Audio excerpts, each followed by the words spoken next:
Now I request Mr. Shiv Janamji to please come forward and share your experiences with all of us.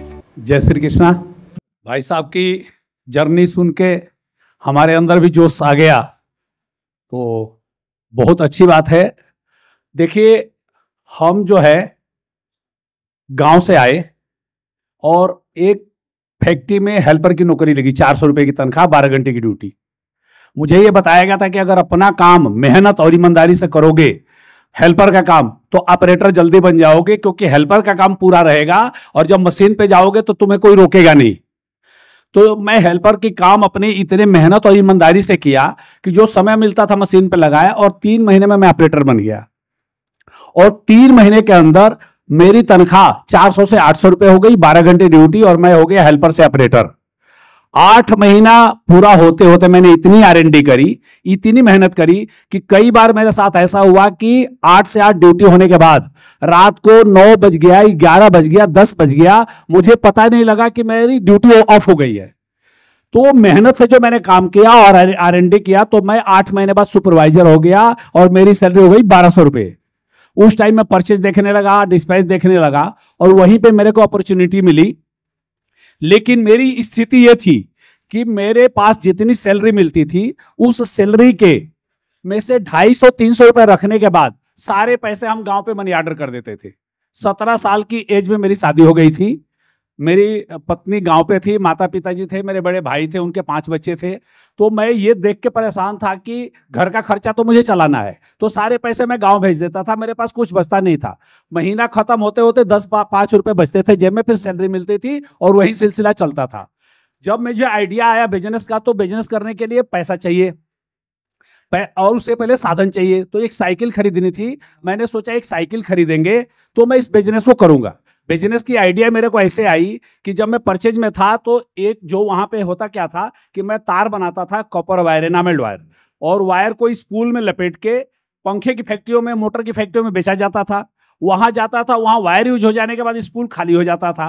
Spool खाली होने के बाद कबाड़ी लोग वहां से पुरानी रिले खरीद के लाके दोबारा तार की फैक्ट्रियों में बेच देते थे। तो मैं वहां पे परचेज में था, तो मेरे को पता लगा। मैंने उनसे पूछा, तुम क्या कमाते हो और कितनी मेहनत करते हो? तो जो लड़का था बलेंदर, उसने कहा, साहब मैं सुबह 10 बजे घर से निकलता हूं और 4-5 बजे तक काम करता हूं और 200-250 रुपए रोज कमा लेता हूं। मेरी तनख्वाह थी 40 रुपए सुपरवाइजर लेवल पे, और 12 घंटे 14 घंटे में काम करता था। वो लड़का 7-8 घंटे काम करके और 200-250 रुपए कमा रहा था। मैंने पूछा, तू पढ़ा कितना है? बोला, मैं 5वीं-6वीं पढ़ा हूं। मेरा तो एकदम समझिए कि मैं बेहोश हो गया कि ये 5वीं-6वीं पढ़ा लड़का 200-250 कमा रहा है, मैं ग्रेजुएट 40 रुपए कमा रहा हूं, तो ये बिजनेस तो मैं कर सकता हूं। फिर मेरे को साइकिल चाहिए थी, तो साइकिल खरीदने के लिए पैसा चाहिए था, पैसा था नहीं। तो मैंने क्या किया कि मैंने आसपास बोला, यार मेरी पुरानी साइकिल चाहिए। एक पड़ोसी था ड्राइवर, बोला मेरी बेच रहा हूं, ले लो। मैं कहा, यार पैसे तो है नहीं, तो 50 रुपए है, ले ले, साइकिल दे दे, 2 महीना बाद हर महीने 50-50 रुपए दे दूंगा।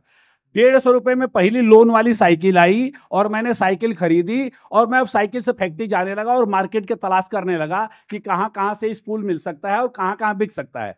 पंखे की फैक्ट्रियां कहां है, मोटर की फैक्ट्रियां कहां है, तार की कितनी फैक्ट्रियां हैं। और मैं दिमाग में घुमाने लगा कि जैसे मेरी तनख्वाह मिलेगी तो उस दिन से बिजनेस स्टार्ट कर दूंगा। साइकिल तो हो ही गई और मेरे को सैलरी मिली और मैंने बिजनेस स्टार्ट किया। और पहले दिन ही 4 जगह में बात करके रखा था, पहले दिन ही मैं 600 रुपए कमाया, नेट प्रॉफिट 600 रुपए।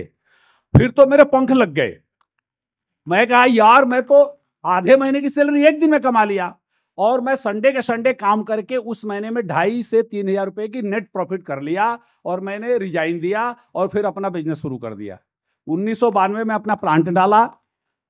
2000 में मेरा प्लांट, स्पूल बनाने का प्लांट, इंडिया का सबसे बड़ा स्पूल बनाने की कंपनी बन गई।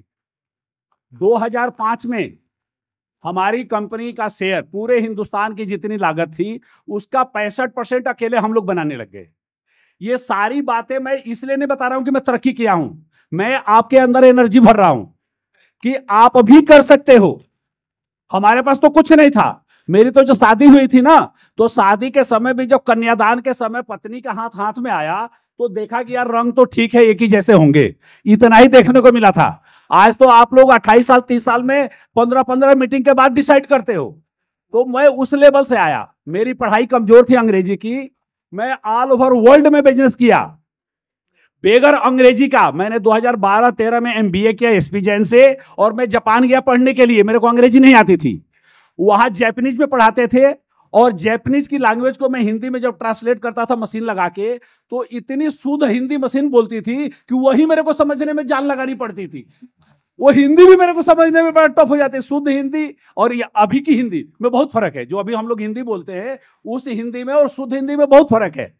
पर मैंने जान लगाई, वहां से चीजें पढ़ी, एमबीए से चीजें पढ़ी और बिजनेस में लगाया।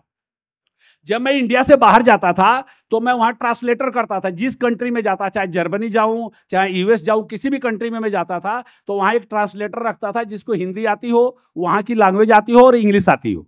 उसको मैं बोलता था भाई कितना पैसा लोगे, तो बोलता था उस टाइम के 100 यूरो लूंगा एक दिन का। मैं कहा 24 घंटे का कितना लेगा? बोला 24 घंटे क्या करूंगा? मैं कहा मेरे साथ रूम में सोएगा, मेरे साथ घूमने चलेगा, मेरे साथ खाना खिलाएगा, मेरे को एंजॉय कराएगा, मेरे को शो दिखाएगा, सारा काम करेगा, मेरे दोस्त क्या काम करेगा। तो बोला जी 150 यूरो। मैं कहा डन। तो मैं बोलता था मेरा ये टिकट का डिटेल है, फ्लाइट जब मेरी आए तो एयरपोर्ट पे झंडा लेके खड़ा रहना, मेरे को ले लेना, मेरे को इंग्लिश नहीं आती, वहां की लैंग्वेज नहीं आती। तो वो मेरे को एयरपोर्ट से उठाता था और एयरपोर्ट पे ड्रॉप करता था, और वो 6 दिन रहा तो 6 दिन वो मेरे साथी मेरे रूम में सोता था और बिजनेस की प्लानिंग करता था। तो इस तरह से करके मैं पूरे विश्व में बिजनेस किया। जितना मेरा प्रोडक्शन है उसका 18 से 20% हमारा एक्सपोर्ट है। आज मेरे बच्चे आ गए, वो बहुत पढ़े लिखे हैं, सारी बातें हैं, लेकिन मैं ये बताना चाहता हूं कि लैंग्वेज आपके ग्रोथ को रोक नहीं सकती, पढ़ाई आपके ग्रोथ को नहीं रख सकती। अगर आप ठान लें, भाई साहब ने बोला हमारे बीटू टिक्की वाले ने कि साहस, साहस ऐसी शब्द है कि जब मैं बीए कर रहा था, ग्रेजुएशन कर रहा था, तो इकोनॉमिक्स मेरा सब्जेक्ट था। तो वहां एक श्रीवास्तव जी मेरे प्रोफेसर थे, तो उन्होंने पढ़ाया कि उत्पादन के 4 उपादान होते हैं, साहस, पूंजी, श्रम, व्यवस्था। तो ये चारों उपादानों में सबसे पहला उपादान साहस है। और जितने लोग यहां बैठे हैं जो बिजनेस नहीं कर रहे हैं और वो 2 लाख 1.5 लाख रुपए सैलरी भी कमा रहे हैं, और उनके बाप दादे की प्रॉपर्टी भी बहुत है, किराया भी करोड़ों में लाखों में आ रहा है, लेकिन साहस नहीं कर रहे बिजनेस करने के लिए। केवल अगर वो नहीं कर रहे तो केवल साहस न करने से नहीं कर रहे। तो मेरा कहना है कि आप साहस लाइए, आपको साहस मैं दूंगा। मेहनती है ही हैं आप, यादव और ओबीसी बिरादरी के लोग तो वैसे ही मेहनती होते हैं, क्योंकि जन्म से उनको काम ही करने को बताया गया है। तो आप मेहनत कर ही सकते हैं, साहस मैं दे दूंगा। और पूंजी की व्यवस्था हमारे अरिदम सर और राय साहब जो आए थे वो लोग कर देंगे, कुछ आपके घर वाले कर देंगे, और उसके बाद व्यवस्था बन जाएगी और हम लोग अच्छा व्यापारी और बिजनेसमैन बन जाएंगे। और मैं नौकरी करूंगा नहीं, नौकरी कराने वाला बन जाऊंगा। ये हमारा उद्देश्य होना चाहिए। मैं अलग से भी इस संस्था का जो काम है, आज जो मीटिंग हुई है, ये राम मोहन जी ने बहुत मेहनत करके किया, वाकई किया है कि हम लोगों ने केएफए ने 8 साल में ऐसा प्रोग्राम नहीं किया। केएफए में हॉस्टल बनाना है, हॉस्पिटल बनाना है, ऐसे बातें होती रही, मीटिंग होती रही, काम होता रहा, अचीव नहीं हुआ, वो अलग बात रही।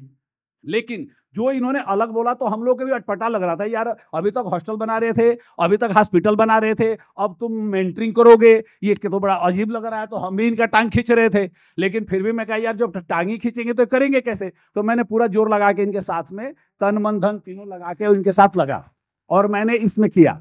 मैंने 27 जुलाई को एक मेंटरिंग करी थी। मेरे यहाँ कुछ स्टूडेंट हैं जो उस मेंटरिंग में आए थे।